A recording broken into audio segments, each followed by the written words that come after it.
When we see over 400,000 errors in the state of Pennsylvania, when we see direct switches like we saw in Bibb County, Georgia, where there's over 12,000 votes that were swapped from Trump to Biden, these are people's votes.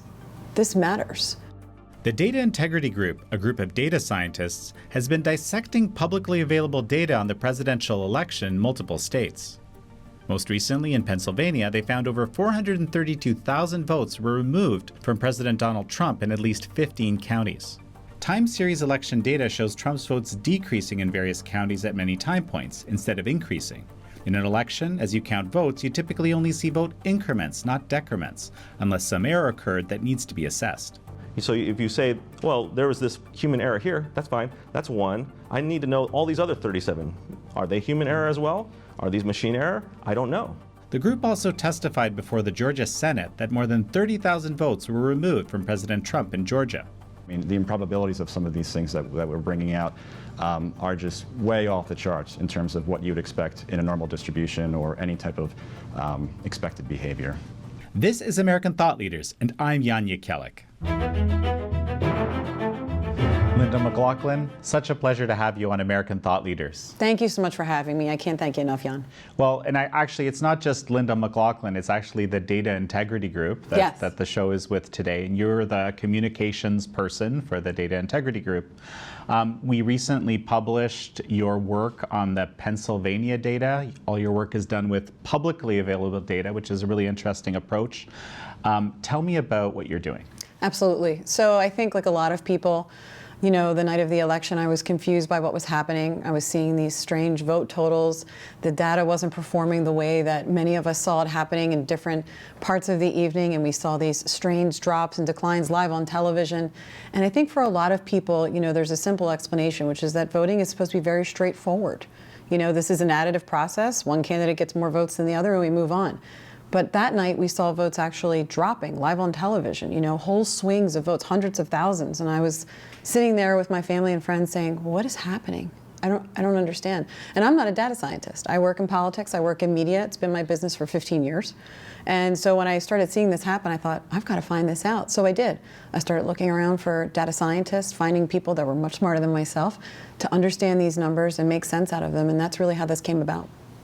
Well, so why don't you tell me who are the core members here of the group and what do they contribute, and then we'll get into a bit more about what you actually did. Absolutely. So we've got an amazing team of people that come from all walks of life. They have very different political ideologies and philosophies on elections, on the Constitution, on our republic. But I think the one thing that we all agree on, and it's a very interesting point, is that data is language. It's a language that very few of us speak to the depth and intricacy that these individuals speak. And so what we have found is that they all came to this. So John Basham is a meteorologist, but he has a background in data science because that's used in that profession. And he's also, you know, a patriot to this country and served his country and has a background in some of those operations, understanding some of that intelligence. Then we have Justin Mealy, you know, an NSA analyst, also a data scientist, who took a look at the numbers and how they were speaking to one another and where those strange corrections were happening. Then we have Dave LeBoux, an artificial intelligence expert, another data scientist. So we have these people who use data in very, very different ways. And then we all came together in this group to look at the numbers and say, this doesn't make sense. It doesn't matter what role, what walk of life you come from, what political field, it doesn't make sense. And it's not fair to the citizens of the country. It is not fair to the voters who stayed up, waited in line for hours during a pandemic to get their vote counted and to keep our republic what it is meant to be, free and fair. So you've done a number of these kind of explanatory videos that detail, I guess, these irregularities that are found in the data in Pennsylvania and Georgia. I think those are the two we'll cover a little more in depth today because they're the most recent and also obviously topical on the Georgia side. Mm-hmm. But in essence, okay, you are looking at unexplainable errors in data. Do I have this right? Absolutely. Mm-hmm. Basically, what we have seen is that when you start to clean, what we call cleaning the data and looking at it, and I get in trouble all the time because it's data, not data, so you'll hear me flip-flop on that quite a bit. But basically what we've seen is these numbers just don't make sense. There's a pattern that numbers follow based upon previous voting elections looking at demographics, looking at geographical location. And suddenly these same votes that are happening in one location have these spikes, grand spikes out of nowhere, and then return to what would be considered normal or consistent with what we would expect from the numbers. And then we were also seeing these influx of changes. And every time a change would happen, whether the votes were removed, whether they were swapped, whether it was an even swap or just a partial swap, it always ended up benefiting Biden. And every time, that rule never changed. And that was our constant. And then we saw these data numbers and everything's moving around and it makes no sense. Nothing is following the pattern as it should be seen. And it's basically abuse of data. But that's not a language that many in our society speak. So you need to have it broken down in a way that is consumable and digestible and understandable by your average American. So we try to make analogies and graphs and animations so that you can understand some of the things that are happening in everyday conversation. And that's been really important to us because we want people to understand what's happening. You know, data is not partisan, it's not blue, it's not red, it's binary. It's just numbers. The numbers tell the story, it's the truth. And the thing that bothers us is that this data is publicly available. Now, the Secretary of States are not making it available. We have to go and find it. We have to work for it. But it's there. And when you look at it, it doesn't make any sense. And not a single person, whether Secretary of State's, Edison, they're not debunking or debating our data. Not one. So tell me about what all your data sources are and how they compare to one another. Of course. So I think that's been a really big question for a lot of people is, if you're doing this data, why hasn't anybody else? And that's a good question. We don't have the answer to it either, especially for our elected officials, many of whom we've asked to take a very close look at this, because you don't need warrants, you don't need subpoenas, you don't need to do anything. This data is readily available. It is public information and you can access it. You can get it from the Edison website. You can get it from the New York Times website. It's taken directly from the JSON feeds of those websites. We scrape the raw data and then we've compared it to the Secretary of State's websites. And in most cases, they sync up completely. There are some indiscernible changes. There are some numbers that are different. It's a state-by-state case basis. And we can definitely talk about that in a more particular and precise way with our data analysts.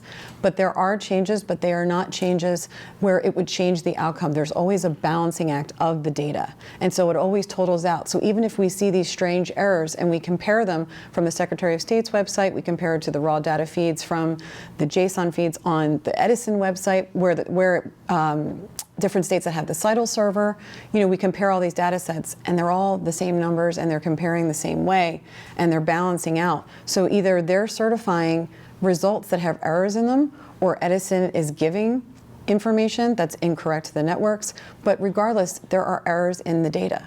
And that is not what we should be certifying any election on. Okay, so, I mean, let me get this straight. So basically you're saying that there's more errors in these contested states that election results have been certified around than would justify that certification. That's basically correct. You know, the one mantra that was going on during this election was that every vote counts, that every vote was important, that every vote mattered. But it doesn't seem that that's very true. When we see over 400,000 errors in the state of Pennsylvania, when we see direct switches like we saw in Bibb County, Georgia, where there's over 12,000 votes that were swapped from Trump to Biden, these are people's votes. This matters. And for states to say, well, we're going to certify it. You know, we saw that one big change in Pennsylvania where it went from 1,609,000 to 1,607,000. And they said, well, that was a clerical error.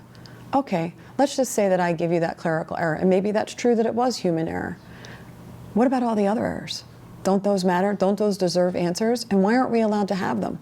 Why aren't the Secretary of States making all of this data completely available to us as the citizens of this country? Why can't we see it? How many of these errors, as you describe them, and there's different categories, have you found overall across all your analyses up to now? So speaking to Georgia specifically, right? So Georgia is happening today. This is a runoff election. They've made 0 changes to the way that they did the general election.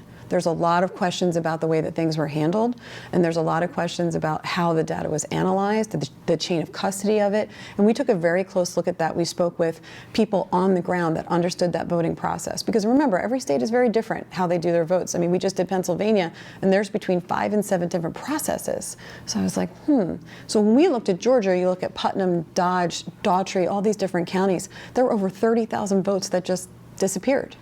We're not saying who did it. We're not saying why they did it. We just know that they did it because the data tells us that it happened.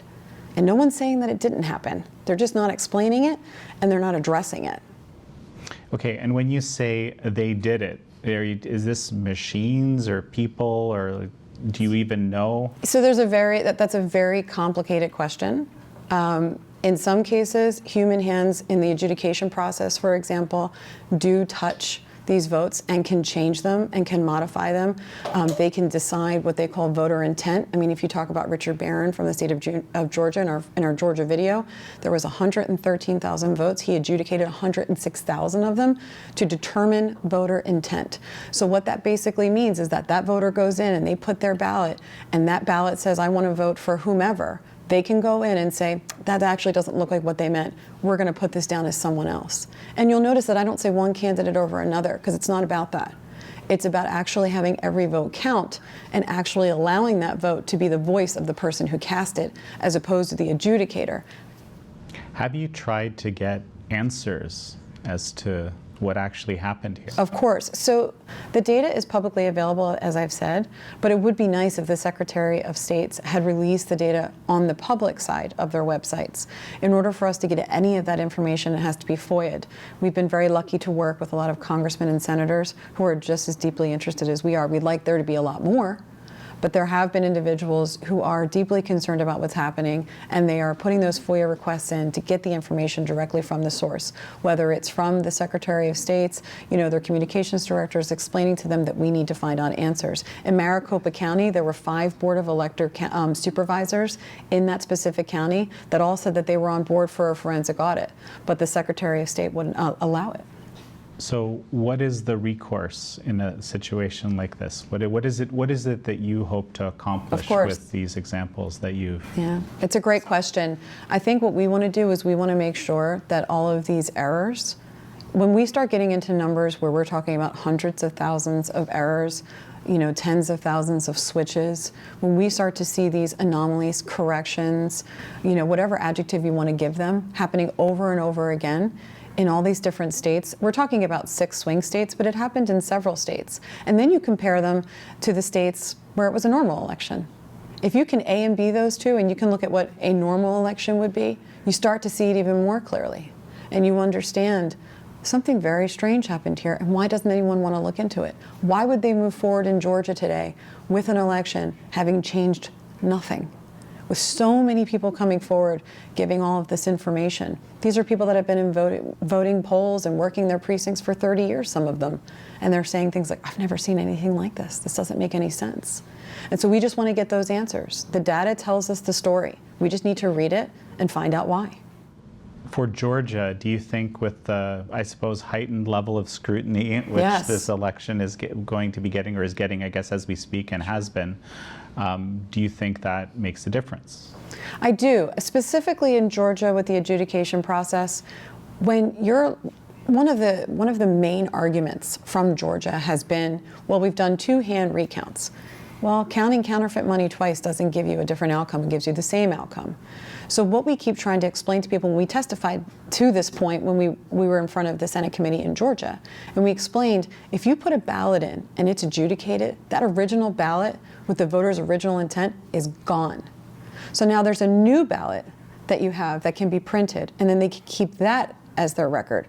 So now when you're comparing them, they all add up. And it looks like, oh yeah, that voter wanted to vote that way. But that's not how the voter voted. That's how the adjudicator determined voter intent. And that changes that outcome. And that's why that doesn't make any sense. An adjudication is supposed to have 2 witnesses from either party. Sometimes there's even an independent as well. Those processes didn't happen. We spoke to the adjudicators. They didn't have that at all. So bottom line is, with many of these ballots, it may just simply be impossible at this point to know the original voter intent. Exactly right. Especially because the ballots are separated from their envelopes. They're put into a machine. There's no audit logs. There's no login credentials. The machine is already logged on. They don't even have to log in. You don't even know who made the change. There's no tracking. This is our most important civic duty. And we have absolutely no receipt or record of what we've done. And now that we're pointing out the errors and we're showing that there is a trail and that the data speaks very clearly to that, they're saying, no, nothing to see here. We don't want to look at that. Why? Why don't you want to look at that? That would be important for any election. That's our republic we're talking about. And that should matter to everybody. Well, great. So now let's look at some of the data details here. We'll bring the data scientists on. I can't wait for you to talk to them. They're fantastic human beings. Well, Justin Mealy, Dave LeBoux, great to have you here. I want to start by actually finding out a little bit about you. Let's not talk data right away. Okay, so for starters, Justin, a little bit about your background and what kind of motivates you to be doing this work. Okay, yeah, so I basically was in the military for 9.5 years.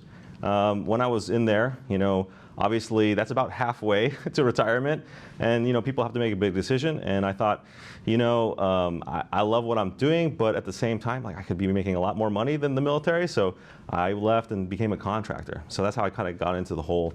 I was a contractor for the ODNI, on a CIA contract for the ODNI, and that as a contractor I worked at the National Counterterrorism Center. Now, when I was working at the National Counterterrorism Center, I did a couple things that were really, really cool data-wise, where I was able to do some things that saved probably about $10 million worth of money from the government, and so when I did that, I thought, well, if I can save $10 million, can I make $10 million? So that's when I left the government completely, and then started off with myself, and then just failed business after business. And so that was that, and eventually I had to kind of get a job and understand a couple things and get into a couple industries. Got into advertising industry, got into working and building software and everything like that for commercial products, and it kind of spawned a whole career where that's what I do now is I build software for one of the big 4 accounting firms, and I really love it. And when I kind of got notice of what happened November 3rd, I thought I have the ability to look at this stuff in ways that maybe are different than some of the other people in the way that they're looking at it. And I thought what can I contribute to this to see what happened, because it doesn't make sense to me. Just looking from the outside, kind of intuitively, the data didn't really make sense, and I didn't have the raw data, so I wanted the raw data. I wanted to look at the numbers and say, oh yes, this is good, and Trump legitimately lost, or this is not good, and Trump legitimately won, and Biden legitimately lost. I need to know, because I think that's our type of nerd passion is we need to know, and so that's what drove me to come to the Data Integrity Group. So Dave LeBoux, tell me a bit about yourself and what brought you to this. Absolutely. So I've been working in all types of data for over a decade now.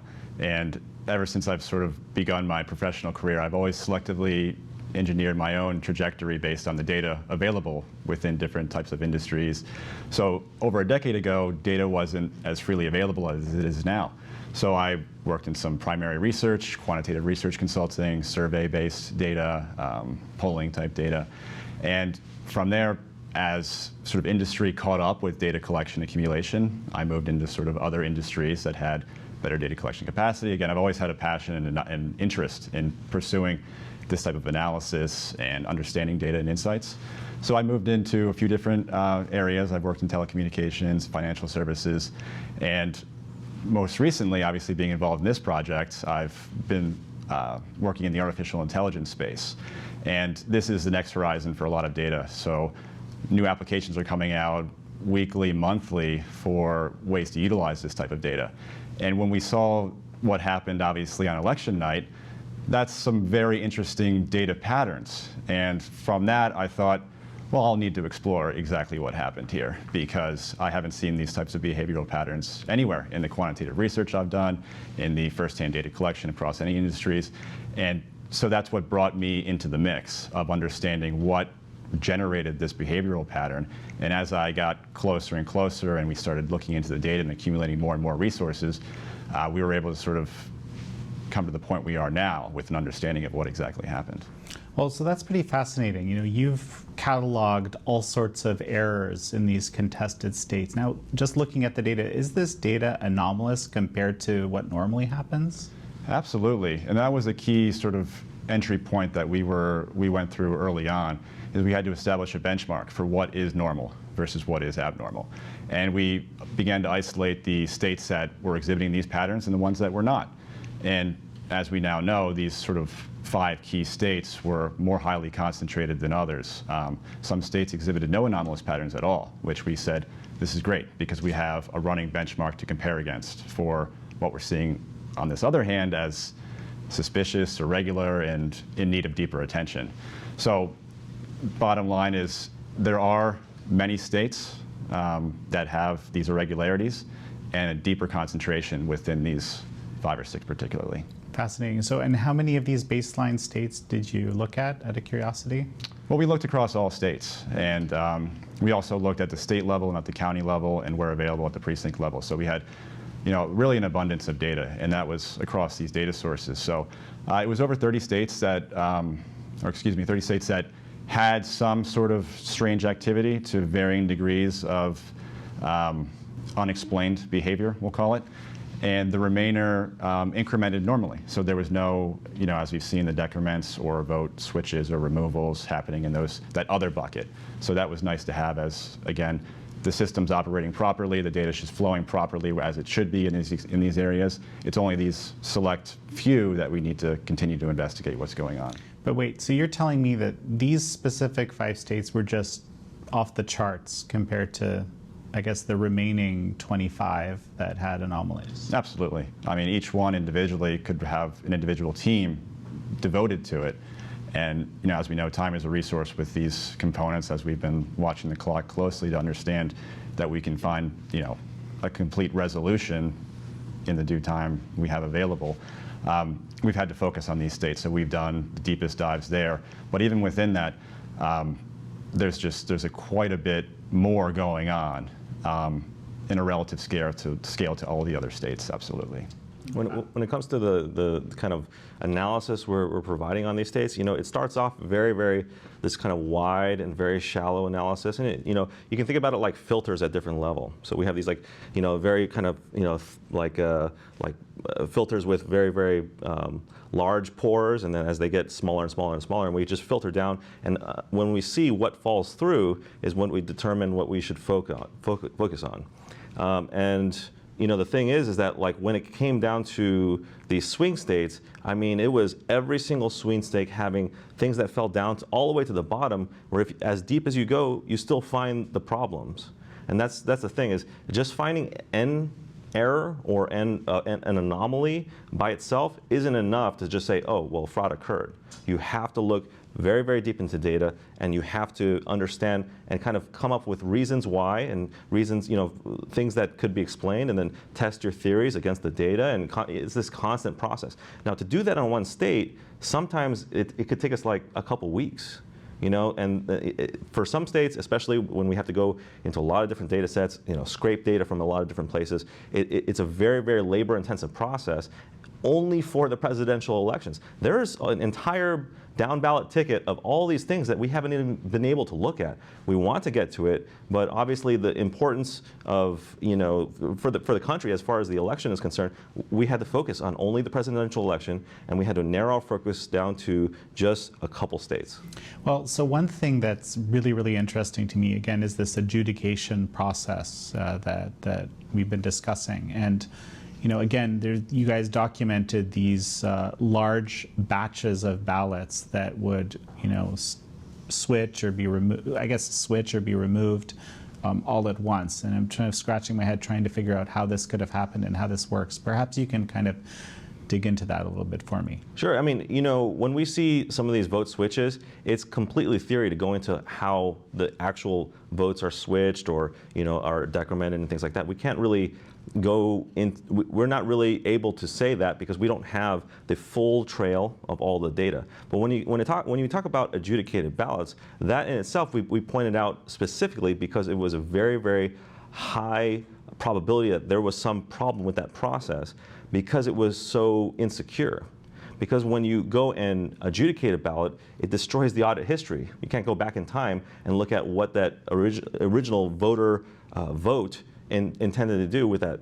So unfortunately, we can only look at the data as it is raw, and that's what our focus is limited to, and looking and bringing out those processes. So part of that process of figuring out where sort of the votes switch and everything like that, we have to map out that whole process. So when we came to that adjudication point in the process, that's when we really learned wow, there's something really weird going on here, because how could you have a process that is a complete break in the chain of custody, you know, it wouldn't stand up in court. If I put that ballot up in court and said, well, this is the ballot, the opposition would just say, how can you prove it? You know, so if this vote wouldn't hold up in court, how is it supposed to hold up against all the other votes in the land? You know, and that's a real problem that we have with that, and that's why we focus on the adjudication. There's some problem here. It doesn't mean that this is how fraud occurred, because all we're doing is proving that fraud occurred. But this is a huge area of exploit, that somebody could easily exploit this situation into creating ballots for another candidate or for the candidate that they want to win. But you have this scenario where you're documenting that you believe it's physically impossible to adjudicate the numbers of ballots in a reasonable way that were adjudicated in a relatively short period of time. I want you to kind of explain that to me. Absolutely. So, you know, what's really, really nice is that we do have documented one of the people in charge of the elections in Fulton County saying 113,000 ballots were cast, 106,000 were adjudicated. Now, if you've seen our video or anything like that, you know, obviously you put some of that information up. That is a process that is pretty much all machine to machine to machine to machine, right? And when we're looking at the adjudication piece of that, we're thinking, okay, what happens when you adjudicate? You know, if we have 106,000 ballots that are adjudicated, the fastest when we talk to people who were adjudicators, we asked, what's the fastest you can adjudicate a ballot? And you imagine it's, you know, me and another person sitting there, and, you know, we're looking at a screen and we're saying, oh, okay, it looks like it might be this, and then this person has to say, okay, yes, it's that, and whatever like that. And it's about 30 seconds. It's about the fastest you can adjudicate a ballot. So if you could adjudicate a ballot at 30 seconds, right, then that's basically 2 per minute, and you're saying 106,000. I think that's like, you know, 53,000 ballots. It comes out to about 883 man hours to do that, right? But the logs don't show that there's enough people to actually adjudicate that by the time that he actually gave that interview. There's not enough physical time, and that's if you did every single one working 24 hours straight, you know, working on all this stuff, and you had, you know, 30 teams or whatever that is, but you would be having all these people adjudicating in order to achieve that number specifically. Of course, you know, if you looked at a waterlogged ballot, or if you looked at a ballot that, you know, had an X here and a check there, oh, well, it's not going to take 30 seconds anymore because now we have to talk about it. But this is assuming the best case scenario, 30 seconds is physically impossible with that amount of time to adjudicate that many ballots. So if that's the case, and when you adjudicate a large amount of ballots, right, you can adjudicate a batch of 100 and just say, okay, 100 for Biden or 100 for Trump, however it works, and that entire batch will now destroy the record for every single one of those ballots and move the vote to exactly what they put. And these are supposed to be adjudications individually, but that doesn't necessarily happen. I see. Okay, so let me just get this straight. So basically, the process could be one where these ballots are actually, in theory, adjudicated individually, but then when they're put into the system, there's 100 or more at a time that are put in for a particular person. They've kept a little tally or something like that. I would say more like that it's physically impossible to adjudicate that many ballots one by one, because they could have started their adjudication on November 3rd, and they would maybe get through about 58,000 today.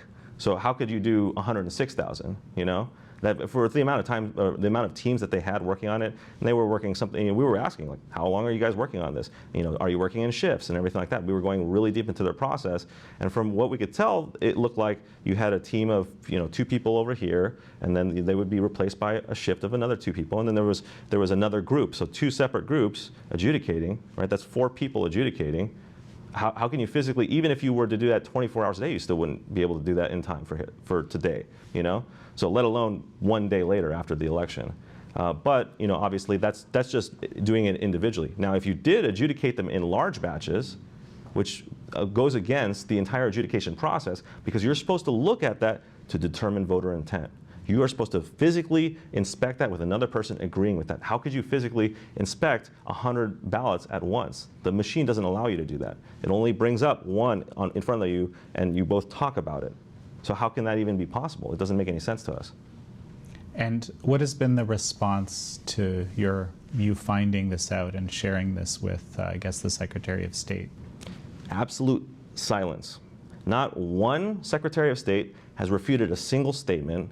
In fact, you know, they've spent time to write articles about other people that testified in Georgia, right? But they have not refuted our statement because ours cannot be refuted based off the knowledge of the data. It is just actually how the data is. There is no refutation for it. I would love to hear it. If you could, you know, and that's the thing. When we release these videos, we put out the data set. This is what we used. See what you can come up with, right? If you can come up with something and an explanation for what we're seeing, that's what we're here for. It's the data integrity group. This is not the get Donald Trump elected group. You know, we want to know what happened and why these errors occurred, and that's what's important to us. It is that nerd curiosity that led us to even look at this thing, and we need to know why this happened, what the reasons are, line by line. So if you say, well, there was this human error here, that's fine. That's one. I need to know all these other 37. Are they human error as well? Are these machine error? I don't know. So Dave, tell me a little bit about these 400,000 errors that you found in Pennsylvania that detailed in this video that we published exclusively on the Epoch Times. It's been great to partner with you on that. Absolutely. In Pennsylvania, I'll just say off the bat, as we're sort of getting deeper here into the background, obviously has its unique thumbprint in terms of what happened there within that data structure. It has its unique processes of how the data is transmitted on the ground from when everyone puts their vote in the machine or the tabulator, and then how it gets transmitted through the computer system and onto the eventual certification process. And in Pennsylvania, we noticed a few just major glaring irregularities, as we see in the video, to varying magnitudes and some of deeply concerning magnitudes. And like Justin had said, if there is an explanation, then that's fine. That's all that we would ask for is a thorough explanation, and not simply a brushing off of an explanation that it's simply human error. As data integrity, we'd like to know what the processes in the code in the background to confirm, given the gravity of the situation, that is in fact what happened. So, you know, as a programmer, you'd like to know exactly what part of the program malfunctioned. And from a system log perspective, you want to know which of the logs had the error. And I don't think anyone out there with a background or knowledge of these systems and programming would be satisfied with a simple, oh, it's a human error, oh, it was just a glitch, because what does a glitch mean? There's always a precise way within a computing system to identify exactly what happened and what went wrong. So to get back to specifically Pennsylvania, a series of irregularities. And this is something that is really within the data that we saw from either election day calculations or in absentee vote type buckets, that votes are oddly, and again, not universally, I talked about benchmarks of we want to make sure that certain counties look right. Because if it's an error that is universal across all counties, then it's likely to be some sort of system error that just was tripped up or some part of the code that is consistently erroring. That's not the case. It's irregular and more so infrequent because we have more regular updates across these counties than we do the anomalies, and that's hence why they're the anomalies. So focusing on those is where we bring out that deeply concerning drop in data. And it's not, again, it's not just for Donald Trump. We see the irregularities moving across third-party candidates, write-in candidates, and there's just been no explanation, if you were to evaluate this from a strictly data standpoint, why this would occur. I mean, whether it be intentional manipulation or system, there needs to be an answer. And I think that anyone, like I said, with a background and understanding of these processes deserves to know precisely what that answer was, not a simple brushing off of, oh, it's a human or a log or something. We'd like to see the log. I do want to bring out one point too, which was we're not saying that negative votes didn't occur for other candidates, which is still worrying that you're seeing any kind of negative drop in votes. You know, so that is still a problem. It occurs for other candidates. It occurs for write-in. It occurs for Joe Jorgensen. It occurs for Joe Biden. But the degree is, we're talking about magnitude degree of votes. And the thing is a lot of times when you see those drops in votes for other candidates, you'll also see them go back up and recover. But with Donald Trump, he'll have a drop in vote, and then he just won't recover. It doesn't. So that does point to another characteristic that separates it. So I think the line that we had about that, to clarify that, is to say that while we did see drops in votes for other candidates, it's not the same type of drop. So. And I'd like to say something further in Pennsylvania too, which is our processes there's a data engineering sort of database structural component, which is almost the entry point. And that's where we say, okay, well now we know where to focus. And then sort of the analytics analysis kicks in, where we look at statistical anomalies at that point. So there's a multi-tiered process that we're going through to ensure that what we're seeing, with all of the knowledge we have on the team, horizontally, vertically, that none of us can explain with the depth of what we know what's happening there. And it's when we reach the end of that rope and say, there's no reasonable explanation, that we say, so what is it? Because the combination of database oddities, anomalies, irregularities, and statistical, just sheer, the improbabilities of some of these things that we're bringing out are just way off the charts in terms of what you'd expect in a normal distribution or any type of expected behavior. And once again, you're making these data that you've scraped available to everybody to run whatever analyses they want on to try to offer alternate hypotheses as to what happened. Yes, and the other thing too is it is complicated, obviously, and for those that have a knack for programming, we have all the code available. We've written it across a few languages and sort of cross-verified that obviously everything we're doing is accurate and precise. So everything is open and out there in the spirit of transparency, because we want to know the answer to the question as to why this happened, and there's been no reasonable explanation. We've actually talked to a couple people that you can consider to be opposing arguments for the things that we brought forward. And one example would be in Arizona. We talked to a person that has a Twitter handle, I think it's like the Data Guru or something like that. His name is Garrett Archer, and he took a look at this stuff, and he provided some reasons why he thought it didn't work. And we had a conversation, and we talked to him about all that stuff. He started off saying basically that there's absolutely no tomfoolery going on in that election. And by the end of the conversation, he agreed, yeah, maybe we should have a forensic audit, looking at the data. And that's the power of looking at data. And I give him very great amount of credit for understanding it from an objective standpoint. And he's a reporter. He looked at it from an objective standpoint and understood that, yeah, we do need to look at this maybe, and he agreed that we should possibly have some sort of forensic audit of the election inside of Arizona. Again, the different types of things that we found are different per state. So we were looking at specifically his state and talking to him about his process, which he knew intimately. So John Basham, great to speak with you as part of the Data Integrity Group. Good to be here, Jan. You played a role in getting these people together. You're one of the sort of, I guess, on-camera personalities in the group. How did this group actually come together? Well, right after election night, and even on election night, I think there were a lot of us who were working data. My expertise is in numerical weather prediction, so we deal in large numbers and vast data sets. And those of us who were watching the election noticed that the numbers didn't work in any scientific sense. They didn't work statistically. They didn't work in the simplest thing, which is votes should never go backwards.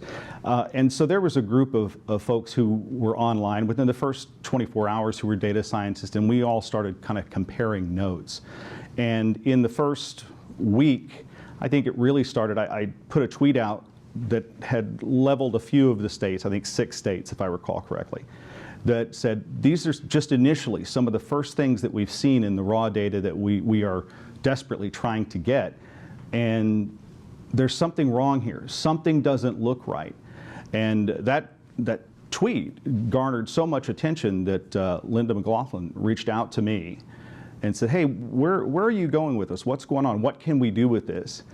And from that moment on, we kind of started putting our heads together and thought, there is no group out there that's looking at the data. Everybody's looking at it from a political standpoint. It's got to be, you're either for Trump or you're against him, you're either for Biden or you're against him. That wasn't the case. It was, you're either for a real vote counting for one person and what their vote was, or you're against that vote being counted.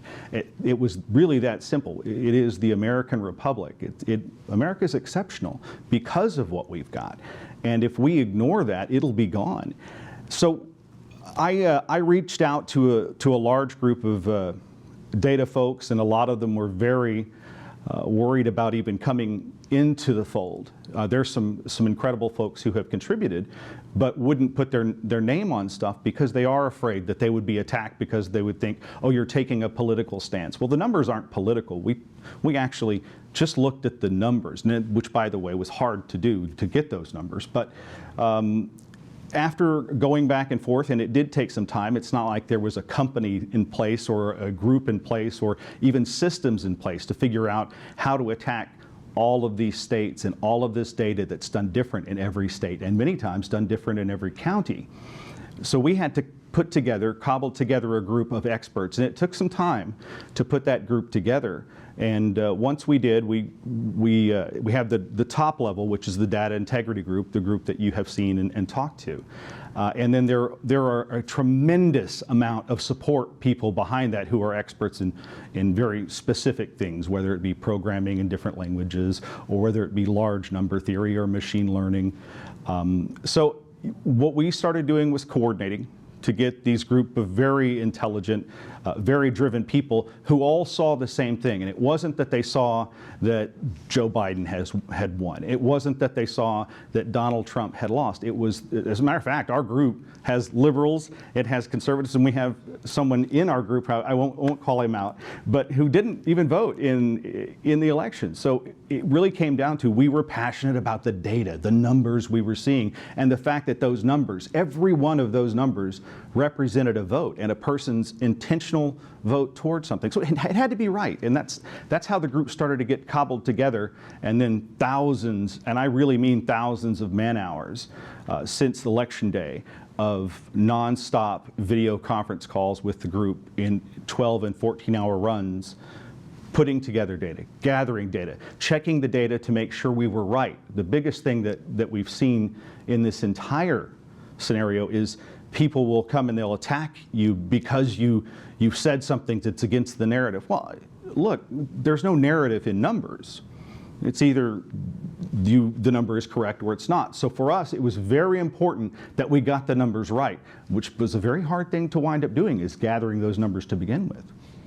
You know, you actually mentioned that it wasn't so easy to get this data. It's publicly available. There is no central gathering point in government for this data. You would think that there is one. There's not. You have to go to the individual states and counties to compare it with the Edison data. And there's also, I think, there's no central place that shows you what's called the time series of the data as the data came in throughout the night. Most of the things that we see are the end result, okay? At the end of the day, the next day, oh, we had 500,000 votes in this county for this person, 400,000 for this person, that's it. Well, what we found was it was very important to look at the time series. That's where we found these errors, where votes would either go backwards or they would disappear completely and then maybe reappear later in another account. But the fact was, government did not cooperate with us. We reached out in many cases trying to get data and trying, and we had no real help. There were some places where it was much easier to get what we were looking for, but we actually had to invent systems, write computer scripts, write program to read data either off of raw PDF forms in one case, or whether it was in what's called a JSON data in another case, and we would have to go in and rip the data in pieces, one piece here and one piece there, and cobble it together. And then it became a very important thing for us to make sure what we had cobbled together was correct. Because the last thing we wanted to do was say, this is what we found, and then later say our data was wrong. So we had to compare. In this case, we did 3 sources. We wound up making sure that whatever our final numbers were matched with the Secretary of State, the Edison data, or within just a couple of votes. And I really mean a couple, 2 or 3. And then in many cases, if we were looking at a specific area, for instance, in places in Pennsylvania where we would look at a single county, we would make sure that we were looking at the county data. Now, none of those things, whether it be Edison, the Secretary of State, or a single county, not one of them uses the same data format. They don't report it the same way. They don't put it on the same kind of tables. They don't use the same programming language. So this very intelligent group of data scientists and programmers and machine learning experts had to build a system to gather from each individual source at every county, and it is a different solution for each county in order to gather that data. So you can see how intensive it was for us to get this data. It really, and it's, you know, the sad part is it should have been something that the government was saying, here, take a look. It's your vote. It's our election. This is our democracy. Take a look. This is what we've got. What do you see? Because that's how you trust in an election. You show everyone what happened. But that's not what's happening now. So, well, I guess you have a few, I'm seeing, you know, recommendations, right, that your group has come up with. One of them is, it seems to be, and correct me if I'm wrong, that you're saying a forensic audit on all of these contested states is essential to deal with these anomalies, to deal with these irregularities.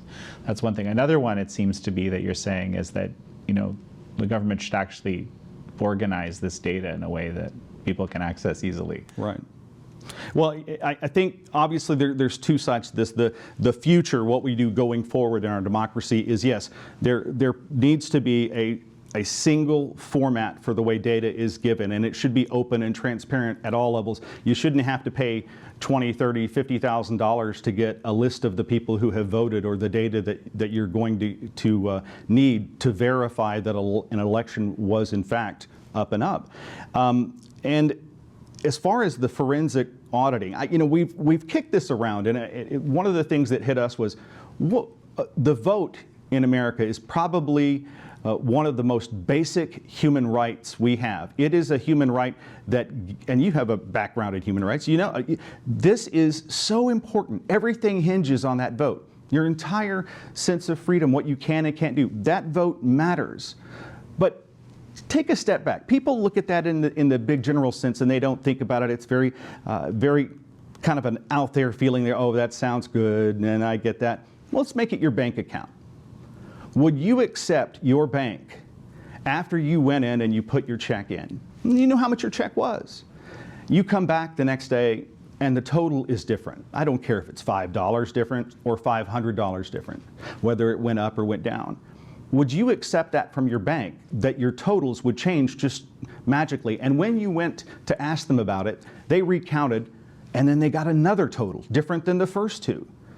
And then when you said, wait, I need to see the data. Let me see the books. How did this come in and out? They say, no, you've got to trust us. Our tellers tell us that this is right. Well, that's your bank account, and I guarantee you would fire your banker. In a heartbeat, you would fire your banker. But the vote is more important than your bank account, because they can take all your money with a vote. That's where we are. And I think that if people aren't reaching out to their senators, reaching out to their congressmen, getting on the phone and saying, we have to get a forensic audit, an actual audit look at the entire trail. And I would love for someone to completely explain away and say, no, this is right. And let me tell you why you're missing something. We are open to that. I would love to see that happen, because then all of these people, and you've seen some of the polling where we've seen upwards of 40% of the American public don't believe that this election was fair and that it was valid. Well, if that's the case, we've got a problem in our republic. We need to bring back a situation where, I hearken back to the Bush-Gore election where we had the infamous hanging Chad. Whether you agreed or disagreed with the way it ended up at the end, the bottom line was America got to look over the shoulder of all of those people who went and had to recount those votes. They had a Republican, a Democrat, and the county worker. They were holding it up. There were cameras there. Everything was visible. The courts were engaged. They did it immediately. The Florida Supreme Court, and then within hours, the U.S. Supreme Court, and then they'd start the process again. This election seems so very different than that. It seems as if the courts don't want to engage, even though there are very clear indications that something's wrong. Fraud, not fraud, look, there's something wrong. The data isn't correct. 1 + 1 doesn't equal 7. And if the numbers aren't matching, we need to just have answers as to why those numbers are wrong.